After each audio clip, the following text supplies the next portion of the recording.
మీ business ఏదైనా మీ ఊర్లో promotion చేయాలంటే అది సుమన్ టీవీతోనే సాధ్యం. ఇప్పుడే సంప్రదించండి. Hi hello viewers, welcome to Suman TV. నేను మీ అమర్నాథ్. ప్రజెంట్ మనం విశాఖపట్నం భీమిలి నియోజకవర్గం కాపులుప్పాడ దగ్గర అయితే ఉన్నాము. కాపులుప్పాడ అనేసరికి ఒక మంచి పల్లెటూరు వాతావరణం, అలానే ఎక్కువ మంది రైతు కుటుంబాలు అయితే ఇక్కడ ఉండటం జరుగుతుంది. సో ఇందులో భాగంగా ప్రజెంట్ ఇక్కడ ఉన్నటువంటి వరి పొలం దగ్గర అయితే మనం ఉన్నాము. సో రైతు కష్టపడి పండించకపోతే మన 5,000 నోటికి వెళ్ళవు, మనం ఎంత సంపాదించినప్పటికీ. సో ఎటువంటి పరిస్థితిలో ఉన్నటువంటి ఇప్పుడు రైతు దగ్గర అయితే ఉన్నాం. ఒకసారి మాట్లాడి తెలుసుకుందాం. ప్రజెంట్ వీళ్ళైతే గాలిబోత అయితే చేస్తున్నారు. సో ఒకసారి ఏ విధంగా చేస్తున్నారు ఏంటి అనేది ఒకసారి వారి మాటలను తెలుసుకుందాం. అండ్ అలానే సంవత్సరానికి ఎన్ని పంటలు అనేవి వాళ్ళు ఇక్కడ తీస్తున్నారని కూడా ఒకసారి వారి మాటల్లో తెలుసుకుందాం. సార్ నమస్తే అండి. చెప్పండి సార్ మీ పేరు? అప్పలనర్సి అండి. అప్పలనర్సి గారు, ప్రజెంట్ ఇది ఇంచుమించు ఎన్ని ఎకరాల ల్యాండ్ అండి? ఇది ఇక్కడ 5 ఎకరాలు ఉందండి మాకు. 5 ఎకరాలకి 25 బస్తాలు 30 బస్తాలు వస్తాయండి. అంటే ఎకరాకి ఎంత వస్తుంది? ఎకరానికి 25 బస్తాలు వస్తుంది. 30 బస్తాలు 25 నుంచి 30 బస్తాలు వస్తుంది. సో క్వాలిటీ ఎలా ఉంటుంది అంటారు? క్వాలిటీ అంటే ఇక్కడ 2 రకాలు వడుస్తానండి. అన్నపూర్ణ ఒకటి వడుస్తానండి, సాంబా మసూరి ఒకటి వడుస్తానండి. అన్నపూర్ణ 30 బస్తాలు అవుతుంది ఎకరానికి. సాంబా మసూరు 28 బస్తాలు అవుతుంది. ఓకే అండి. సో సంవత్సరానికి ఎన్ని పంటలు తీస్తున్నారు? 2 పంటలు పండుతాయండి. దాల్వాతో 2 పంటలు అండి. ఓకే. దాల్వా అంటే? దాల్వా అంటే మన 3 నెలల పంట. ఓకే. సో ఇప్పుడు ఏం జరుగుతుంది ఇక్కడ? ఇది 6 నెలల పంట. చేను వేస్తాను అండి, వరిసేని నూర్పు. ఓకే. సో ఆల్రెడీ కుప్పలు వచ్చడం అయితే జరిగింది. సో ప్రజెంట్ ఇప్పుడు దాన్ని ఏం చేస్తున్నారు? కుప్పల్ని ఇది గాలి పెట్టేసి దాన్ని ఎత్తాను బస్తాలకి ఎత్తారు. సార్ నమస్తే అండి. నమస్కారం సార్. మీ పేరండి? నా పేరు సూర్యనారాయణ, రెట్టపల్లి. సూర్యనారాయణ గారు, ప్రజెంట్ ఇది 5 ఎకరాల భూమి అని అయితే చెప్తున్నారు. సో ఎన్ని పంటలు పండిస్తున్నారు సంవత్సరానికి? సంవత్సరానికి 2 పంటలు పండిస్తాను అండి. ఎలా ఉంది? లాభదాయకంగా ఉంది? లాభదాయకంగా అంటే రైతుకి ఏం లాభం ఏంటలేదండి. ఇప్పుడు మొన్న కోత కోసే టైంలోనూ వర్షం పడిపోయింది.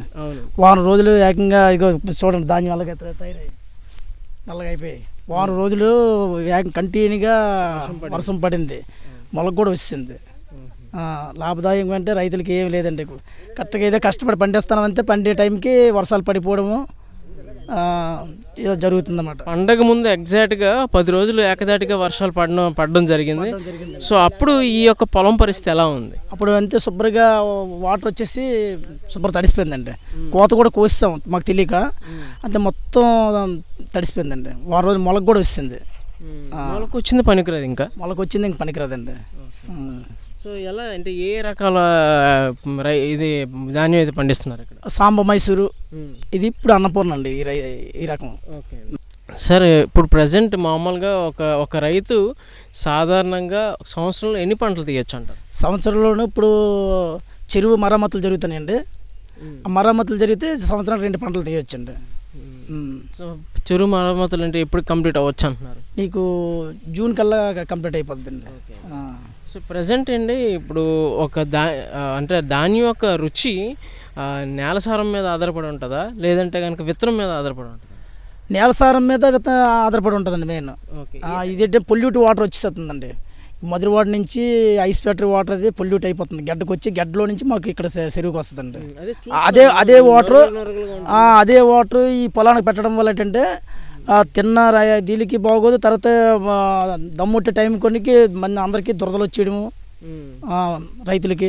అక్కడ చూస్తే మొత్తం అంటే నీళ్ళంతా నొరగలుగా ఉంటుంది. దేనివల్ల అంటారు? వేరే ఆధారం ఏం లేదు సార్. ఐస్ ఫ్యాక్టరీ వాటర్ వల్ల అది పొల్యూట్ అయిపోతుందండి. ఐస్ ఫ్యాక్టరీ అది ఫిల్టర్ చేయకుండా డైరెక్ట్గా వదిలేస్తానండి ఐస్ ఫ్యాక్టరీ వాటర్. దానివల్ల అయితే అది ఇదవుతుంది అన్న నొరగ, దానికి కారణం అంటారు. ఓకే.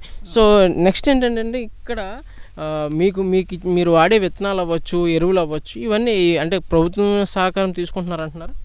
ప్రభుత్వం ద్వారా అంటే కొంతమంది ప్రభుత్వం ద్వారా నేను డిపార్ట్మెంట్ స్టోర్కి ఇక్కడికి ఆనందపురం ఉందండి, ఆనందపురం వెళ్ళి తెచ్చుకుంటాం. కొంతమంది తయారు పరిస్థితులు తెచ్చుకుంటారు అన్నమాట.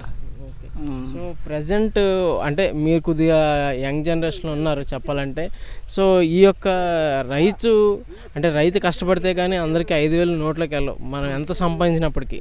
సో ఇందులో భాగంగా సూర్యనారాయణ గారు, గత 20 సంవత్సరాలుగా మీరు వ్యవసాయాన్నే ఆధారంగా భావిస్తూ వ్యవసాయాన్ని ఆధారంగా మార్చుకొని మీరు బతుకుతున్నారు. సో ఇందులో భాగంగా సాటి రైతులకి లాభదాయకంగా మారాలంటే మీరిచ్చే సూచనలు ఏంటి? సాటి రైతులకి లాభదాయకంగా మారాలంటే పెట్టుబడి తగ్గించాలండి. పెట్టుబడి తగ్గించాలి, నాణ్యమైన విత్తనాలు తీసుకోవాలి. నాణ్యమైన విత్తనాలు తీసుకుంటే మనకి దిగుబడి బాగా వస్తుంది. ఇప్పుడు ఇది కొత్త రకం అండి అన్నపూర్ణ అనేది.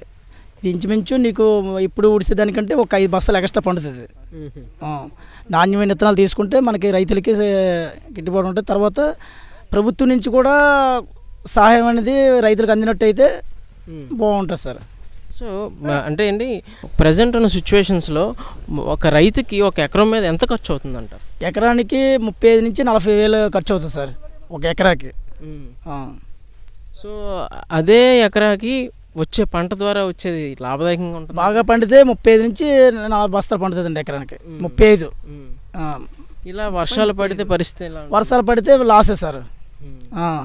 ఇప్పుడు వర్షం పడింది, వారం రోజులు మునిగిపోయింది చేను, మరి మాకంతా లాసే.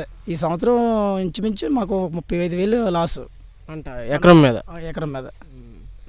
సో చూద్దామండి, రానైనా సరే అంటే ఏదైనా సరే రైతే రాజు, రైతు బాగుంటేనే దేశం బాగుంటుందనే అందరూ గట్టిగా నమ్ముతారు. ఎందుకంటే ఎవరికి ఇచ్చిన విలువ ఇచ్చినపోయినా భారతదేశంలో ప్రతి పౌరుడు రైతుకి విలువ ఇవ్వాల్సిందే. ఎందుకంటే రైతు మీద ఆధారపడి బతుకుతున్నాం అందరం. So thank you so much sir. Thank you. So చూశారు కదండి, ప్రజెంట్ విశాఖపట్నం భీమిలి నియోజకవర్గం కాపులపాడులో ఉన్నటువంటి రైతు పరిస్థితి ఇది. సో ఇటువంటి రైతు కష్టం మన కంటికి తెలియకపోవచ్చు, బట్ మనం తినే ప్రతి మెతుకులోని ఆ రైతు కష్టం ఉంటుంది. సో అందరం రైతు బాగుండాలని ఇంకా కోరుకోవాల్సిన పరిస్థితి ఉంది. Thank you so much.